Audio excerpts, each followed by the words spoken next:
All right, it's Eldon back here with another episode of Will It Live Again? And today we're going to make it live again. All right, we're back here on my Coleman Lantern reassembly video. And we'll get that moving here pretty quick. We've got to remedy the problem that we created in the last video and make sure that we can move forward with that. So we'll get the camera flipped around here and you'll understand where we're going. See you in a minute. Alrighty then, so if you didn't see the last video, I made a mistake. I was trying to clean the rust off of this vent right here and ended up etching it in my acid bath, which I've never had happen before. So we're going to assume that that was a dumb decision and carry on. But the nice thing about working on a common Coleman lantern is there are always replacement parts. So how about we use that one? There we go. It's actually quite similar shape. Got a little ding out of the top and chip on it here and there. But anyway, this is the one that we're going to use. Actually looks quite a bit better to put this lantern back together. So let's get moving. I'm going to get the camera set up on a tripod so that we can start piecing things back together here. Hang tight. We'll be back in a second. Okay, we're back. Let's get everything ready to go here. Get some of the things out of the way because I'm not going to need those till right towards the end of the process or something. So let's start getting our tank over here. And the Coleman collector thing, it's not called a tank, it's called a fount. Not that you really care. All right, so let's start on it. One of the first things I need to do here, before I start putting anything back together, I want to remedy this little bit of imperfections of rust that we've got there. It was making it a little hard for the cap to screw on and seal, but I'm going to touch that up just a little bit here with some sandpaper. So we'll get over here and we're going to just flatten out that surface and get the rust off of it. I want to be careful not to hit the paint, but there, that's giving me a pretty nice smooth surface on there. Let me get the air hose out here and get that blown off. Yeah, it's somewhere here. There we go. All right.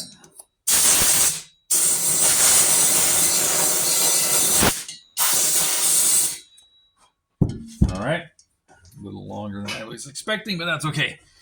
All right. Let's start with, I think, let's put the valve back in it.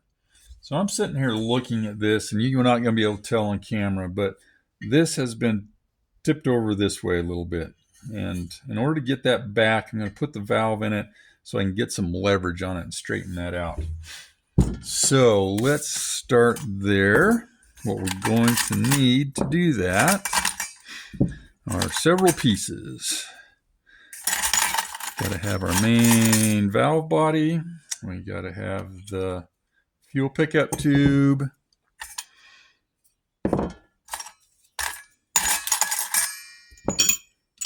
Man, can't he be more organized? Why would you guys think that?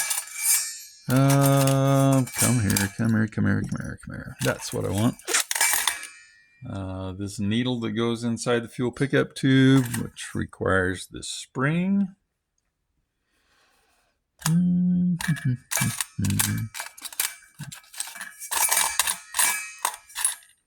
Yeah, I think that'll get us there. All right, so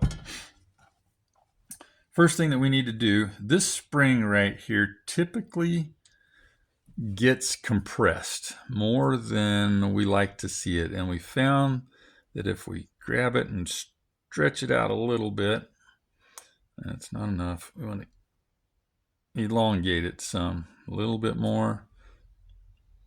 There. Now that actually does a better job of putting pressure onto this needle valve here and helps it to open and close better. So we're going to put that in place there. And that goes down inside of our fuel pickup tube here.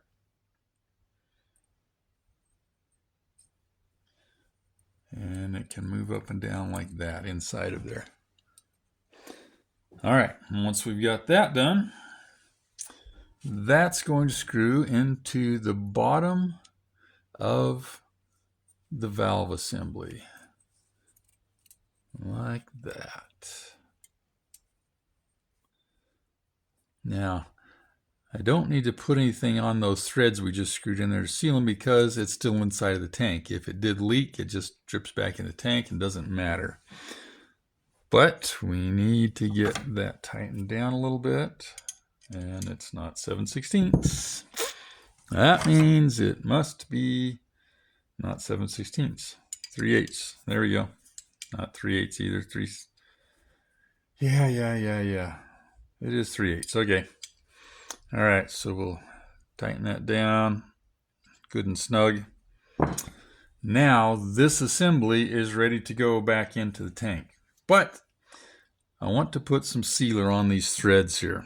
It comes from the factory. Actually, the factory uses this same basic stuff. This is a Permatex gasket shellac compound. And I don't know, there's different brands of it, I'm sure, but that's the type of sealer they use on those threads. Now, I have also noticed that some of the guys are using fingernail polish. And I actually did that on my very first lantern. Apparently it works. But this is more authentic and probably works better than fingernail polish. So we're putting it on the threads. The trick to any kind of sealer like this is to get it on the threads all the way around. You don't want any gaps in there. So we've got that on there. I'm going to clean this up so that it doesn't go down into the tank, although it probably won't hurt anything. So we'll do that. Now we're ready to go into the tank. Here we go. Now, it's important when you're putting one of these back together that you get that valve clocked into the right position. And I've done this a lot, plus I double checked. The standard position for those is clear around here, which, okay, that's not going to go. I need to have it clear over to here. So what I need to do now, because I don't want to force it around another turn, I'm going to back this out. And I'm going to bring it back around here. And it's still quite loose there. And so what I don't want to do at this point is try to monkey with it a lot. So I am going to leave it there. I'm going to let it sit overnight until this shellac compound that I put in there hardens up. And that will hold it in place. I could have got the wrench on it and cranked it the rest of that turn. But something tells me here, based on my experience, that that probably is where it needs to be right there. So we're going to leave it sitting there. We're going to wait for that compound to dry, and we're going to work on a couple of the other things while we're doing that. So let's work on the pump right now, getting that put back in here. And what that means is the first thing that we've got to do is get our check valve put back in place. All right, I want to make sure I don't have any dirt down in there.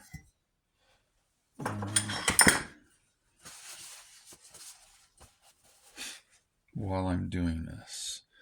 All right, so here's our check valve. Remember I told you there's a little BB-sized check ball in there that needs to move back and forth. Let's see if I can. I don't know if that's anywhere near the microphone on the camera, but anyway, it's freed up and it's working. So let's put it back into the lantern.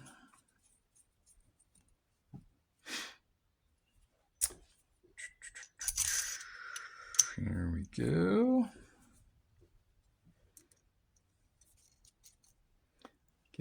retaining nut on there and snug it down.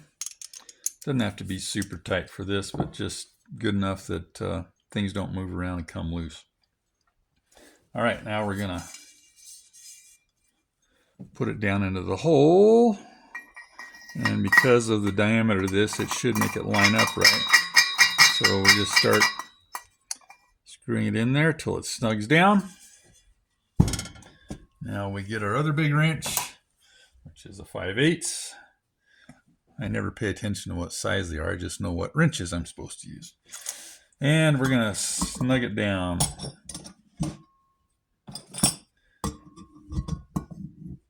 There we go.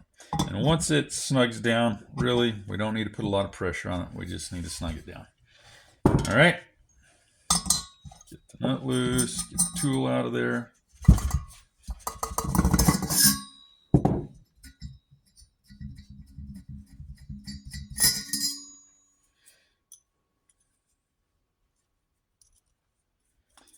Get the tool back in the storage unit. And the next thing we need to do now is put this guide rod in there. Now, remember, if you were watching, when I took this out, I started to unscrew this and I'm like, oh, something's wrong in here. And what happened is there's actually a bend in this rod. Let's see if I can get it there where you might be able to see it better. See, you got a bend right there. So I'm going to gently tap that bend out of things with a hammer over here on the anvil.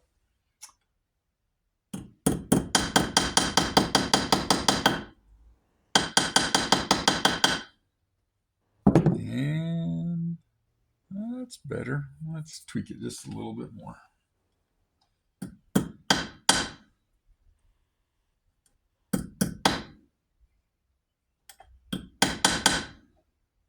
There we go. I like it. All right. So I've got that in there. We put this through the carburetor cleaner so that tip is clean enough that it can go down in there and seal. We'll get that in place. And the best way to do that is to be able to look down that hole and get it guided right into the check valve. And then you want to spin it a few turns. We don't necessarily want it all the way down tight. I just want it in there. And you know what? I probably at this point need to get into oiling up that pump cup and things. I'm going to pull that shaft back out of there, and I'm going to put some oil on the inside of that cylinder because I want it in there when I start going back together. There'll be plenty of it, but this is what I want to use. Oh, by the way, what I like to use on this, what I was taught to use is neat's foot oil. And so I've got a little bit of that here in this bottle, which lasts me over and over and over, many different applications and rebuilds. So, oops, I know this will probably cause me cancer in some universe, but oops, now that was a smooth move. How do you pull that one off?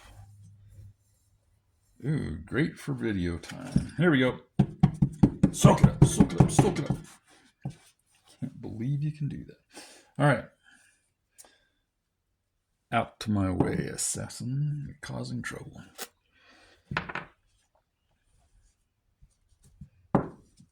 See, if I didn't make mistakes here, you guys wouldn't think I was real, right? Alrighty. All right. Got the inside of the cylinder oiled up. Now let's put the shaft back in it, like I told you to do a little bit ago. There we go.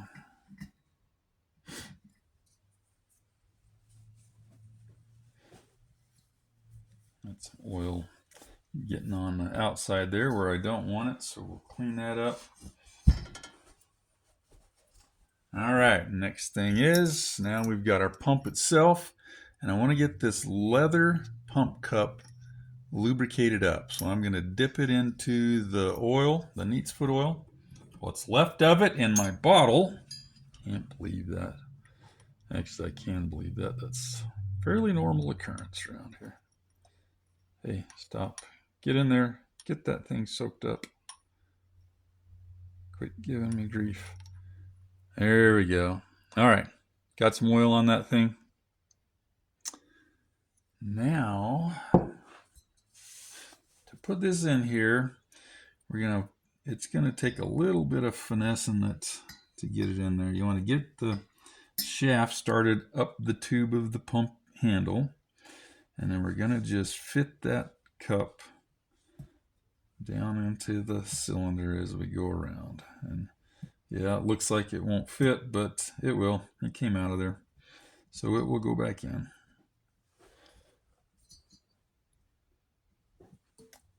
And ta-da, there we go. All right. That's what we want, so that it moves up and down like that, like it's supposed to. All right, now we got oil drip again, and all over every place. I can't believe you do that. Probably because I have it all over me. All right, get the oil drips wiped off of it, and we'll come back, give it a good wipe down when we're done to get all of that kind of stuff off. All righty, now there is on here is the word oil. I don't know if the factory was careful about how they put that on or not, but I like to turn that so that there's my screw holes right there. So when I put that on there and the screw holes line up, that my oil sign is where I can read it instead of being upside down. So there we have that. And now I got to find some screws to go in it. There's one. There's the other one. All right. 2 screws. Gonna need a very small screwdriver to put very small screws in with. Having band-aids on your finger doesn't help you work well with small screws. All right. There we go.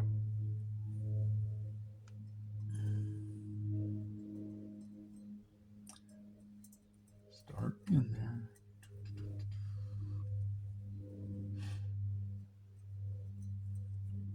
There we go. Okay, one of them started. Now I'll get the other one started.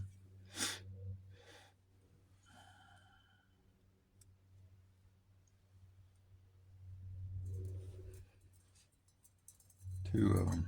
All right.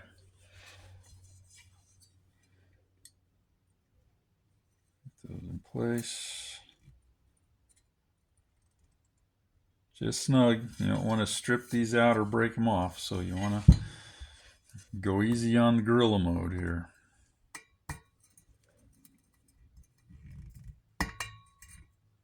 There we go. Got them snug down. All right. So now our pump will move in and out. And as long as I hold my finger over this hole right here, it's forcing air into the tank. And turning this turns that shaft down into the check valve until it stops. And that makes the little cone on the end of the check valves or the shaft seal the air hole in the check valve so it can't blow air back out. And then when I'm ready to pump it, I just open a little bit, grab it, and put my thumb over there and start pumping. So we're in good shape there. That's turned out well. All right, next step. You know what? Kind of at a spot where we need to slow down a little bit because I need to let that sealer dry right there. So I can put the collar on there, so we'll slip it over, set it down where it's in place. And that's really about as far as I want to go right at the moment with that, because I want that sealer to seal up really good. So I have a couple things we got to do here while we're waiting on that to happen. Let's reassemble the burner assembly. All right. I want to check everything out as much as I can by looking down through the tubes to see if there are any obstructions down there. And can't always tell that very well. There we go. With the flashlight, I can see that that one's perfectly cleared out. Let's look inside of here. These have all been soaked and clean and had air blowing through them, so they're probably not. That looks good. I'll put some light up through there. Yep, that one looks nice and clear. Same with that one. All right, so that means we can put these back together now. So let's start screwing the middle one back in place.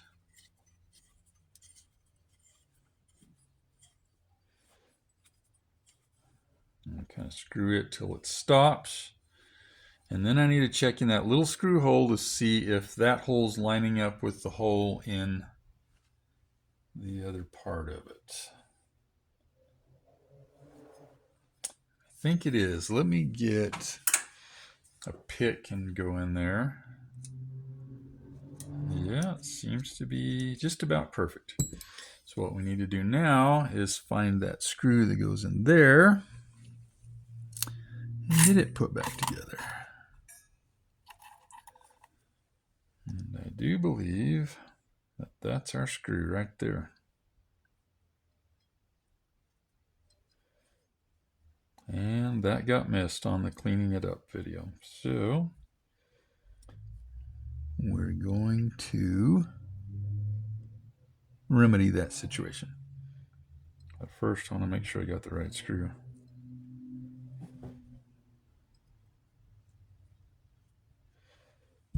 Actually, I'm not sure I do.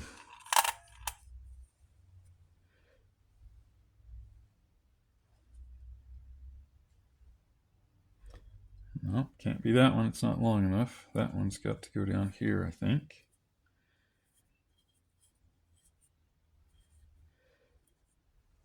Okay.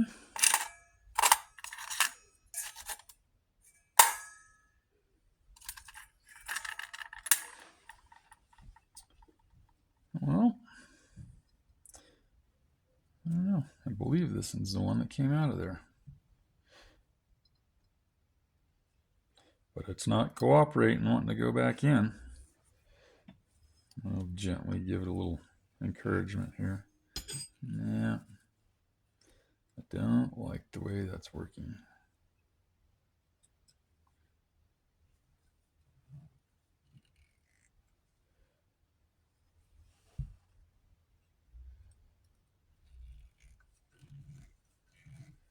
Well, actually, there we go. Yep, it is. Okay. So that worked in there like it's supposed to until it hit the shaft. And now I'll bet I need to back this out one turn. So I'm going to get that screw out of there and clean it up on the wire wheel anyway. While I do that, let's back this out one full turn. See if we now line up with our hole.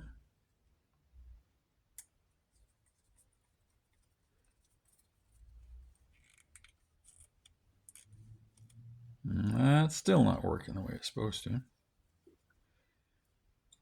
I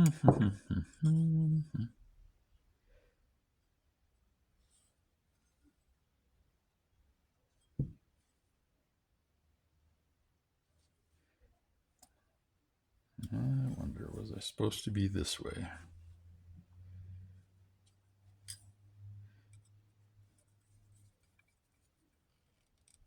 Nope.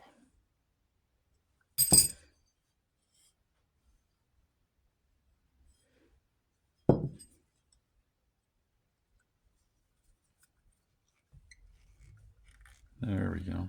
That's going to work. All right, so I'm going to clean that screw back up on the wire wheel, and then we'll be back over here to put the other pieces on. Interesting today. All right, we're back.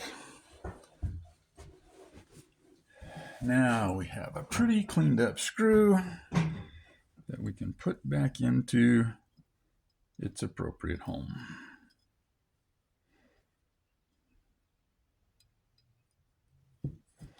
Band-aids. Gotta have them, but anyway, got a problem with my skin that splits out when the weather's like this, and so Gotta put that on there for that. Didn't cut my finger off trying to do a Coleman lantern. Thank you very much. All right. There, can you guys see how that's working?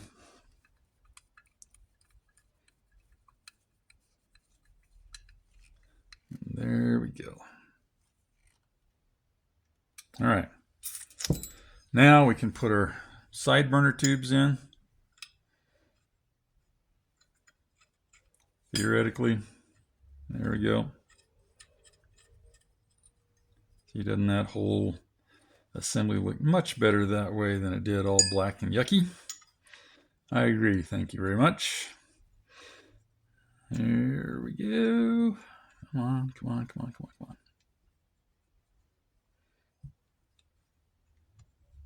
Sometimes when you're cleaning these things up with the wire wheel, it can actually get in there and mess up the threads a little bit. And so it can sometimes take a while to get stuff to restart, get those threads cleaned out. Sometimes you fight it, sometimes you don't. Sometimes you're just a ding-a-ling and it doesn't work right. All right. Aren't you glad you guys are listening to an expert while we're doing this? That's what I thought. Okay.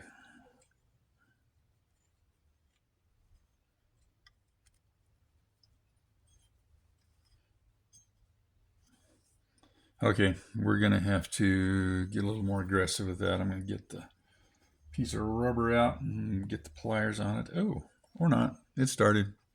All I got to do is think bad thoughts. I mean, that's not what I meant. It worked. All right. Get those screwed up in there. Then I actually am going to get the piece of rubber out and I'll snug them up. It'll keep them from wanting to fall out later on. So we'll get that around there, protect it. Find the handy dandy channel lock pliers and get a hold of that and just snug it up like that.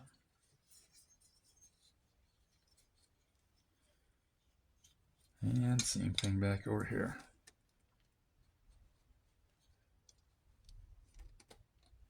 There.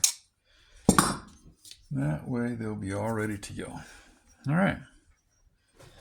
So a couple other things we can do. Let's put, if you remember, inside of here we have this little eccentric valve that goes in there and moves up and down to move that pricker rod up and down in there.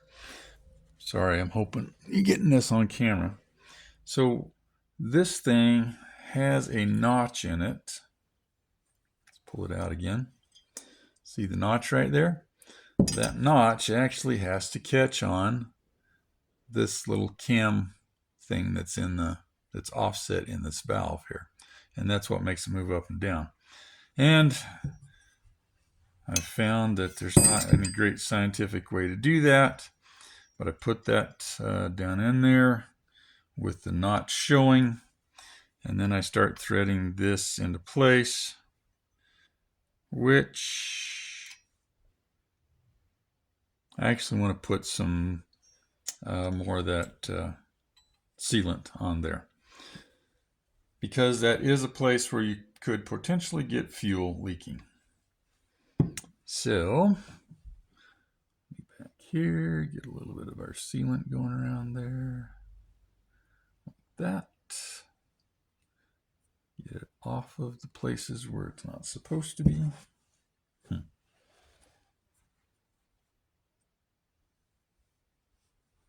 There we go. All right. Now we can put that back down in here, and as we start it down in there and start moving it in, pretty soon that little cam is going to catch on the lift thing and start it moving up and down.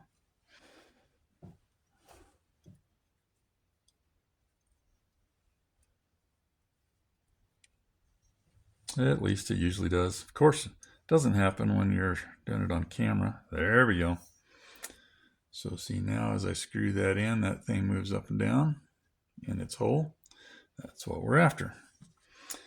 We'll get that in place, get the correct wrench, and snug her down. All right. Now at the same time, we can get this nut going back on there.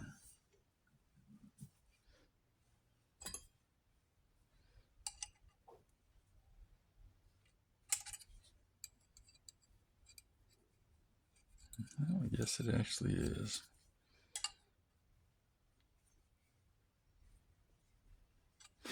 All right. We've got to keep that loose enough that this can keep turning. If I tighten it down too much, then I can't turn that valve and move that up and down.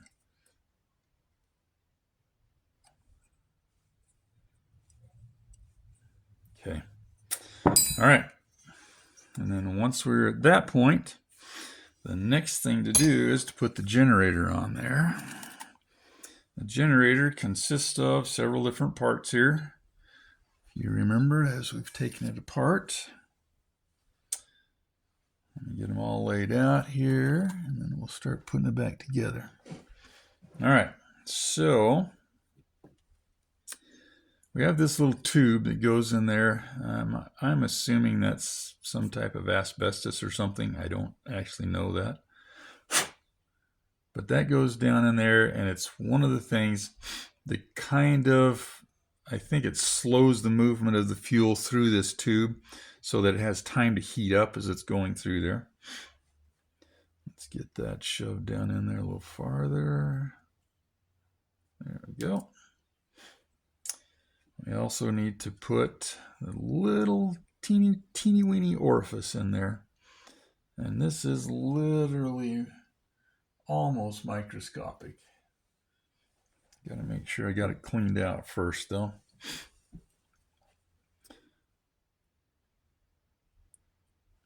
Because I don't want to not have fuel be able to flow through there. Okay.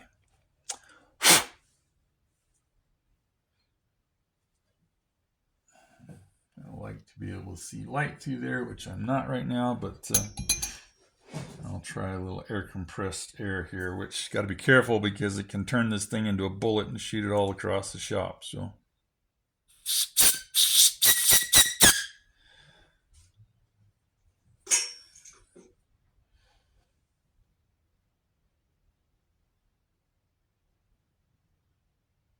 Oh yeah, I think that's better. Now I can see light through it. All right, so that little orifice screws into the end of the generator here like this. Put it up there. I'm going to use some pliers to gently snug it down.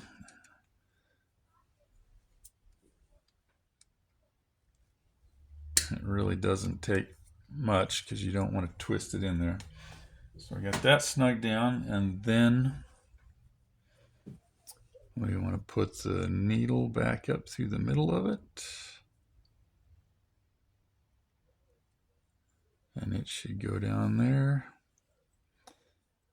till it can push up through that little orifice. And there we go. All right. Then this has a retaining nut that slides over it, like so. And at that point, we're ready to put it back in here. So it has to slide up inside of the burner tube. And then has to be rotated around until that little hook can fit right in that hole right there. Come on, baby.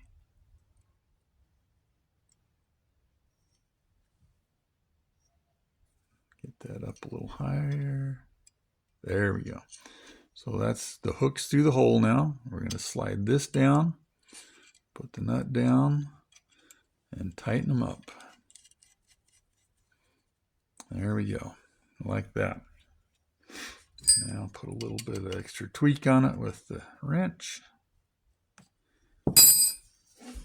And that's got our entire burner assembly put back together. And so the next thing that we'll be doing Ah, just remembered one more piece. Remember this little steel jam nut? Well, it's got to go on here.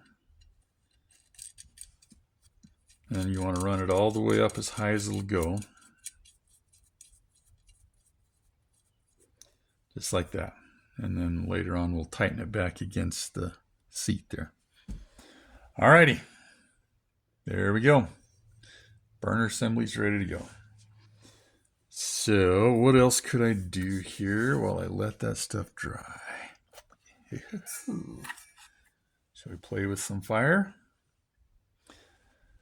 So this is the inside piece of the cap, and it has that rubber gasket in there. And we need to get that out because this one is probably hard. Yep. And I have some new ones. Well, I could sit there and try to pull it out with a pick or whatever, and that's difficult and didn't always work well. Or I can replace it with a new one. So we're gonna get it out of there so that we can replace it with a new one. I will show you how that's done. Let me get the camera off the stand. There we go. Got her on a fireproof surface there because we're going to use fire to get that out of there. So let me get my propane torch going. There we go. And we're just going to heat that little thing up, and we're going to turn that rubber O-ring in there into carbon particles. It'll take a couple seconds here before it starts to swell up, just like that. Look at that, coming up out of there. That means it's burning. This takes a lot of coordination to try to burn something and not yourself, and photograph yourself doing it. Or video yourself doing it, even. There you go. You can see, if you look closer, how it's swelling up out of the cap. That means that it's burned and ready to come out. All right. Torch off. Now I'm going to take that thing in and cool it off in some water, and then come back out and show you how to get that out of there. Long pause while time passes.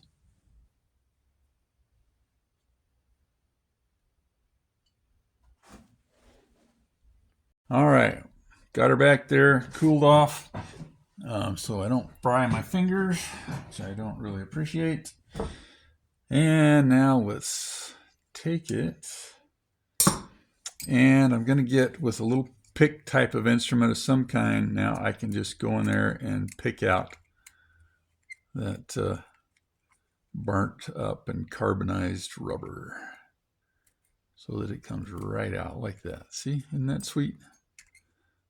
Because if I didn't do that, I'd be jamming the pick into my fingers every time it slipped off the rubber and learning some words that I shouldn't be using, etc., etc. Okay, so there we've got it all broken loose. Now a little blast from my air hose will get it all cleaned up. And I'll do that in just a second here. Sound effects.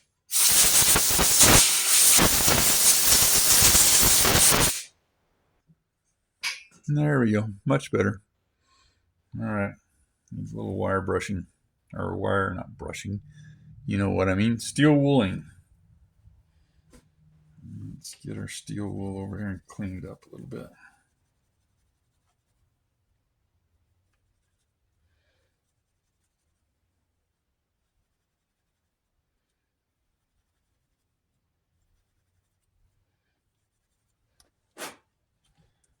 More steel or sound effects. All right, there we go. What a thing of beauty.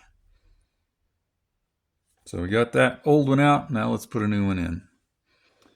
There we go.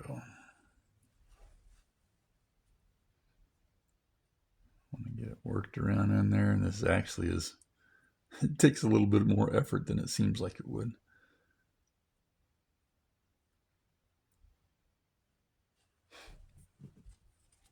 Sometimes it helps to tuck edges of it down in all the way around like that.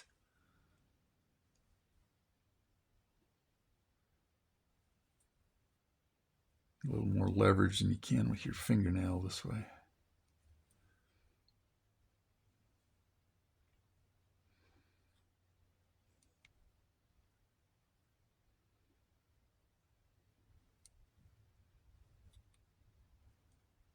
Oh, by the way, I should tell you that the O-rings for these things are readily available online. If you just Google Coleman Lantern fuel cap O-ring or gasket, you'll get several options. And the one thing you got to be aware of is there are about 3 different sizes of them. And you want to get the one, so this cap that I have is a 3-piece cap because it has this inner piece, has the outer main cap that screws on and is the cover, and it has the screw, so it's called a 3-piece cap. That's opposed to a 1-piece cap, or if you got a really cool, really old one, you can get into some earlier style caps. So there we go. We have that in place. Now we're simply going to put that on the lantern. We're going to screw the cap itself in place on top of it. And just like we did when we were taking it off, we're going to crank that down like that to give us some pressure and resist the efforts that we're putting in with the screwdriver. All right, time for a little more steel wool action here.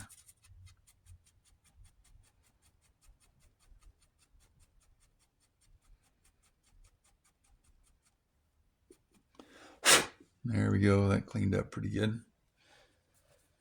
Now we'll put that back in there.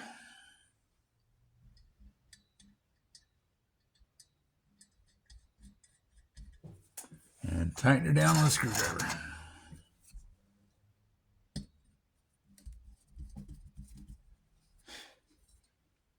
Just like that. Now our cap is ready to go. We can unscrew it off of there. And there we go. It all comes off as one unit now, and it's supposed to rattle around in there. There's just multiple reasons for that, but now we have a functioning cap with a good O-ring in it. Alrighty. There we go. Got the collar in place. And we have, at this point, pretty well reassembled it. You know, there's one more thing that we can do here. Actually, let's wait. I'm going to wait for that sealant to dry in there before I show you the next part. All right, we'll do that. I'll come back as soon as I feel like that sealant's dry, and we will move forward at that point. See you in a minute. All right, what I want is to get a wrench that I can use to gain some leverage here. So I've got myself this is a 9/16 nut on here, so I just got a conventional 9/16 box end wrench. What I'm going to do is I'm going to put it on there like that and use it as a lever to tip that thing over a little bit. That looks much better. See it. If I go at 90 degrees both ways, that'll usually tell me how I'm sitting. I like it. That looks much better. Okay, we'll set that aside and carry on. So put our collar back on there. And let's see, the next part of the project, ooh, yucky. A bunch of steel wool residue still hanging on to that thing. All right. So the next step that we're going to do is put this burner assembly in. And in order to do that, if you remember how we took it apart, we've got to put it together at the same time that we put the cage on. So I'm going to do 2 things. Let's see here. We're going to put some more sealer around where it goes into those threads right there. And that is a little tougher to do because it's in a little cramped situation. We're going to put it on these threads right here. So I need to figure out how to get my fat finger in there to get it around on the side between those two threaded areas. I think I succeeded. All right. Yep, there we go. So now I have the thread sealer all the way around there. Let's put a little bit more of it right there. And that will guarantee that we're not getting a leak right there, which is a potential spot that causes us some grief sometimes. All right, gunk off the fingers. Now, it actually gets a little bit tricky here. So we're going to get our cage set in there. Lined up. Then we got to get the burner assembly in. Get it dropped into the threads there, and then we're going to start turning it like this until we get the thing to catch the threads and start spinning. There we go. And that's how you do it. And it's kind of a hassle to keep it from catching on things, but eventually I'm going to just get a hold of the handle and turn it by the handle until I get it where it snugs up. And I get this pointing in this direction. That's where that I want it to end up. So we'll see if we can get one more turn out of it here.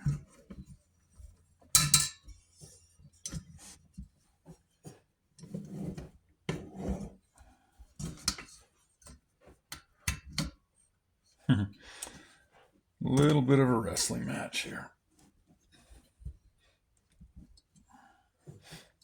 Need to go a little more because I like to have this valve right between these 2 points right here on the clock. So it looks like I may need to get a hold of it in there and get a little leverage on it instead of just trying to do it by hand. So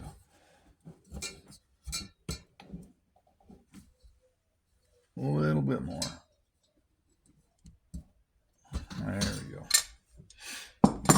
All right. Now, at that point, the next thing we're ready to do is tighten that nut down right there to it. What it does is it puts pressure on the bottom plate of this cage and holds all of that stuff down tight to the tank. So that's, remember, our complicated little process here of getting that to turn one little tiny bit at a time. Let's run it down by hand first and get it as tight as we can with our fingers. So when you do that, you want to watch for a couple of things. You want your valve to be centered in the hole of the collar. So we're going to adjust that just because it looks better that way. It doesn't make it work any better. And then you want all of this stuff, the cage and everything, sitting square and upright in there. All right, let's see if we can get this thing to snug down. Remember, it's only going to get little tiny bits of a turn at a time.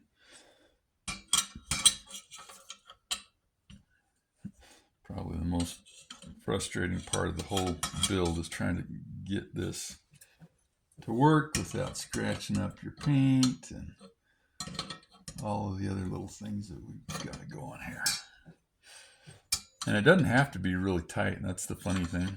It just needs to be where it's putting some good pressure on there, holding that all down in place. And see, I've already got it to where it's snugged up pretty good, so I'm just going to go a little bit tighter.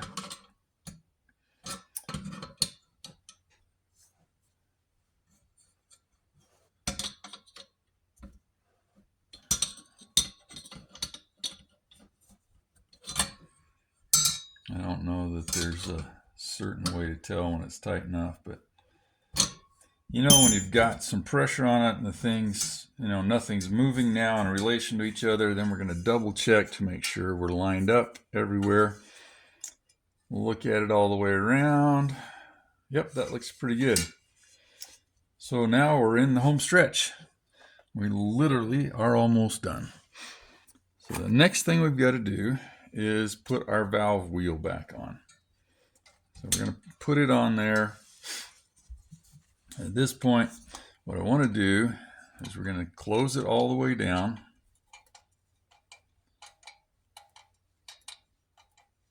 Just until it snugs up right there. Don't have to crank on it. Then I want to put my little aluminum plate in there with the instruction plate. And we'll get it set in place with the arrow pointing in the right direction. Then we'll be ready to put the little screw in there. This little baby right there. There we go.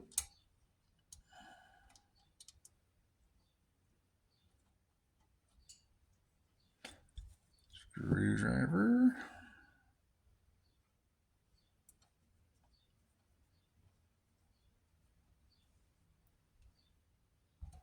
Just like that. And there we go. We're ready to put mantles on it and get some fuel in it. But let's just, for kicks and giggles here, let's put our globe back in it. There we go. Put our nice shiny new vent that didn't get etched back on it. Not new, it's older than I am. So, and the cap nut. Now, I'll tell you a little secret here. Most people want to take that nut and crank down on it. But what happens when you do that, as things heat up with use, it puts too much pressure on here and actually ends up cracking the porcelain around that nut. So well, we don't want to do that. We want to run. What I like to do is run them down until they touch and then back it off just 1/8 of a turn or something so that it doesn't have that pressure on it, because I like to not crack the porcelain. And with that, boys and girls, we have our nicely restored Coleman lantern. 1928 220E. All right, so we got her all done. Looks nice and pretty. But now, let me show you how to fire one of these up with the least amount of hassle. How's that? So what we're going to do, anytime I'm firing up a lantern, I always take the vent off and I take the glass out. Every time. Just makes it work better. I'll show you why as we do this. So if you just try to light one of these things up through the lighting holes, what happens is everything's cold to start with. And so there's a ton of black soot happening, and it soots up your glass. It soots up the inside of the frame. It gets soot all over the inside of the cap. And it's just a smoky, nasty mess. And it also, you end up with match burns around the bottom of the cage here. And there's just a better way to do it. So we're going to do that. First thing we got to do, we got to find ourselves some mantles and tie onto this thing. Let me grab my mantle box. There we go. Mantles, mantles, mantles, mantles. I need 2 of them, so I can't use an open bag that's only got 1. Those are the modern ones. Those are the cheap ones. 2 Coleman string tie mantles. Those should work. They actually make different sizes of mantles and everything, and some lanterns take bigger ones and they don't work well on the small ones. But that's what these are. So we're going to put them on here.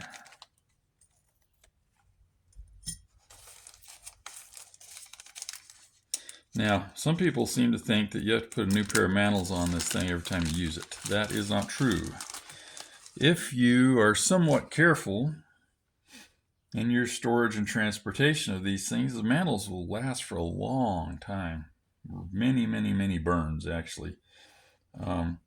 As long as they are holding on there and don't have holes in them, your mantles are going to still be perfectly good and work out great for you. So don't replace them when you don't have to, I guess. And besides that, they're getting expensive. All right, this is not cooperating, so I'm going to get my first part of my knot tied before I actually put the thing on there. Then you want your string to set in the groove on the mantle holder there. That keeps it from falling off. And snug that thing down. And I like to kind of work them around so that it's not all bunched up on one side. Tie a square knot or a granny knot or some kind of knot in there that's going to keep it from coming undone. There you go. And snip off the excess.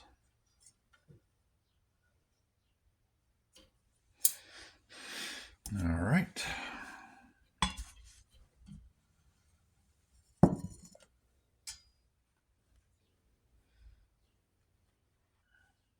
Again, we're going to slide them down a little bit. So I'll stick my finger in there. Let's tie this one before we put it on. That'll save us some aggravation with our fat fingers here. There we go. Slip it over there, get the string in the groove, and snug her up. Unbunch it a little bit. Snug it back up. And tie a granny knot in it. Or square knot. Depends on how picky you are.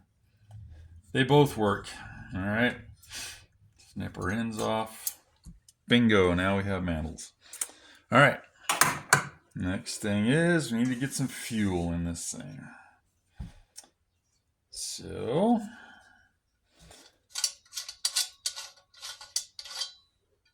that. Get a special filter that fits in the hole. And I gotta go find some fuel. Let's see. Fuel.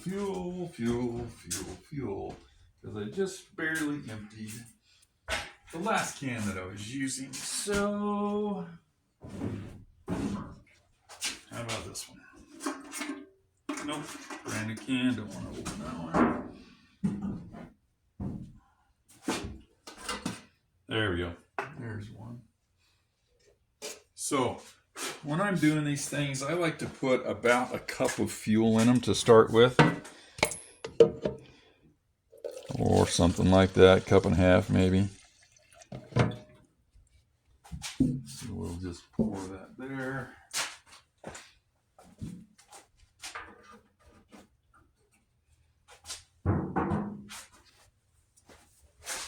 And then we'll dump it in.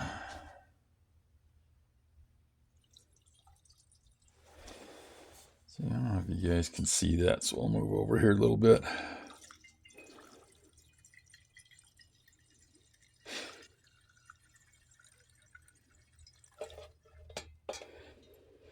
Now this is gasoline, essentially. It's called naphtha, so it's a slightly different formulation, but you need to treat it like you would gasoline.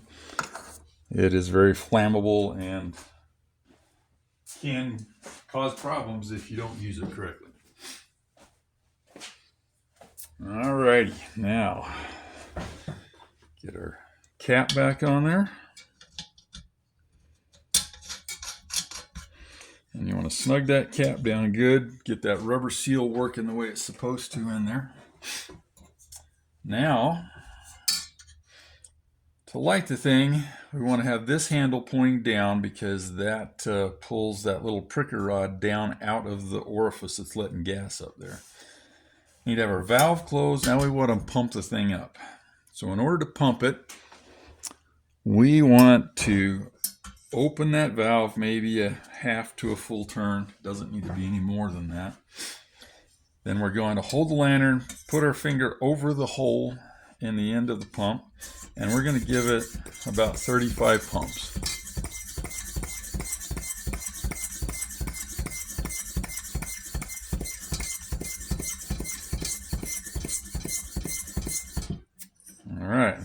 close it. That locks the pressure inside of it.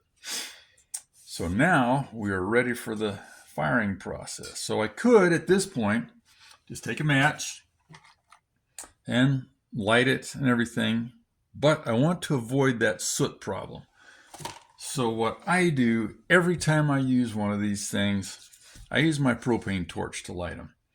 And what I'm going to do with the propane torch, first I got to light the mantles on fire and let them burn into their ash form. But secondly, I want to heat up all of this brass mechanism in there. Not necessarily the valve down here at the bottom. I'm going to start here and heat all this up because this fuel is like gasoline and it doesn't actually burn when it's in liquid form. I don't know if you know this, but you can throw a match in a cup of gasoline and it doesn't burn. I mean, it kind of does on the top, but it doesn't explode or anything like that, because the only way gas burns is in its vapor form. And so in here, we're going to have liquid fuel, and in order for it to turn into vapor, this needs to be hot to help vaporize it. And then the air that gets drawn up these air tubes and mixes up here and flows back down, all of that needs to be hot so that fuel is in vapor form where it burns best. If not, we're trying to burn liquid fuel. That's what gives us our soot problem. So what I'm going to do first, I'm going to turn it on, turn my propane torch on. We're going to light the mantles and watch them smoke and burn. They make a big sooty mess when they're doing that. But then that process, I'm going to start heating all of these pieces here. And then we'll open our valve and we should have fire. So here we go. Fire in the hole. All right, there we go. Get those mantles burnt up. See, all of that smoke going up there could end up on the inside of our lantern if we weren't being careful about, or if we had the vent on it and stuff. All right, now I want to heat up this generator tube right there. And as I go up the air tubes, you can actually watch the moisture burn off of them. Now these are already warm in those areas, so we're not seeing it as much. But I get this warm, I can see little bits of that vapor burning off. Then I'm going to flip around, I'm going to warm up the other side too.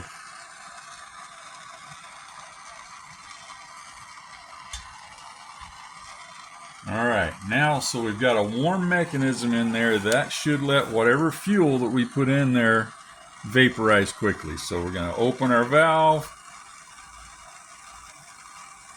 until I can hear it hissing in there.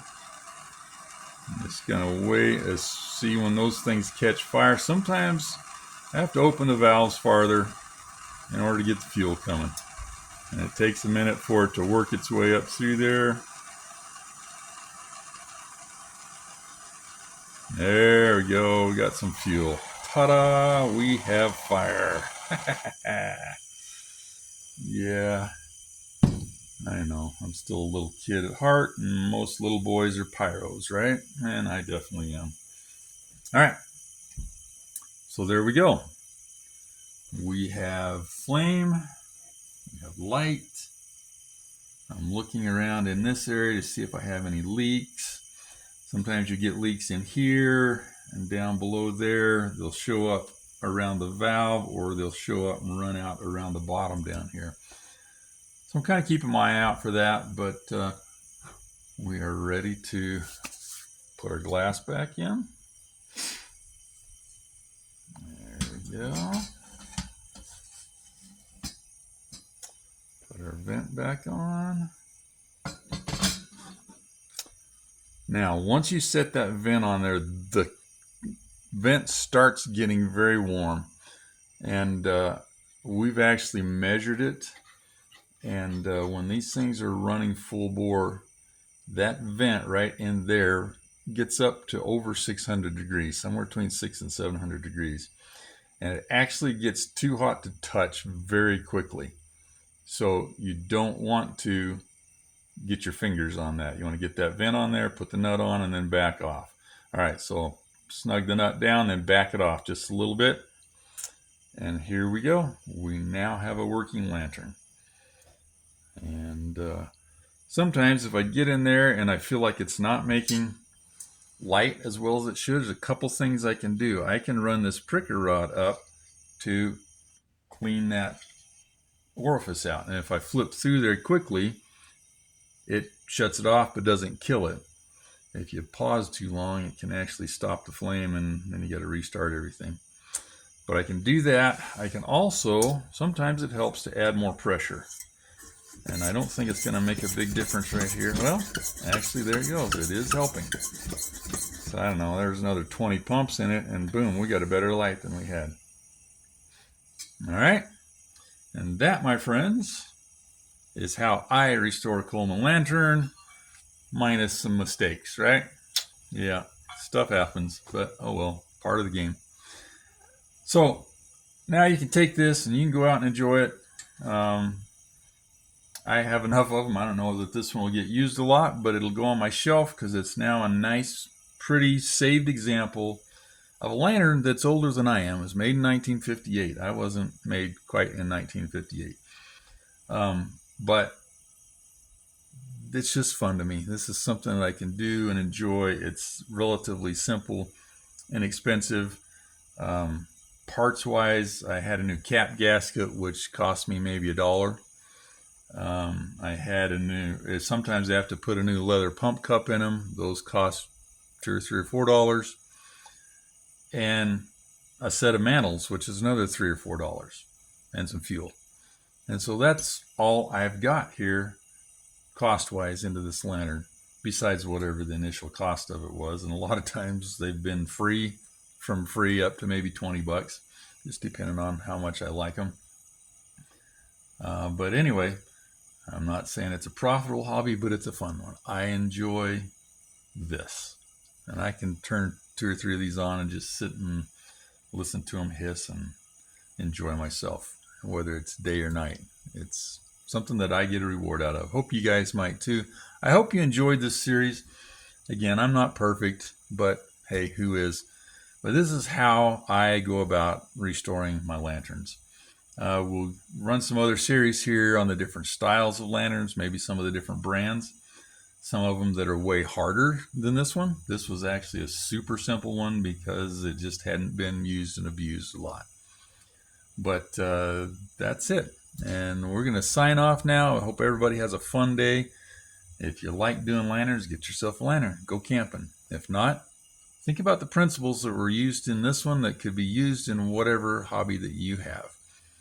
Lots of the cleaning processes, the polishing things, all of that stuff has applications across lots of different hobbies. And you're going to see that in my videos because I like to do different things. So anyway, you guys have a fun day.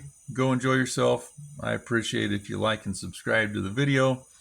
Share it with your friends if you thought it was cool. And we'll see you on the next round. I'm not sure what that's going to be. Have a fun day. Just in case you might have been wondering, here's a pair of pliers that I finally finished up. I like to use gun bluing on these things once I get them cleaned up and then give them a coat of oil. Turns out pretty cool. Just a really old set of pliers, super cheap ones, but it's fun to take them from something that's a rusted piece of junk into something that's a cool old antique like that.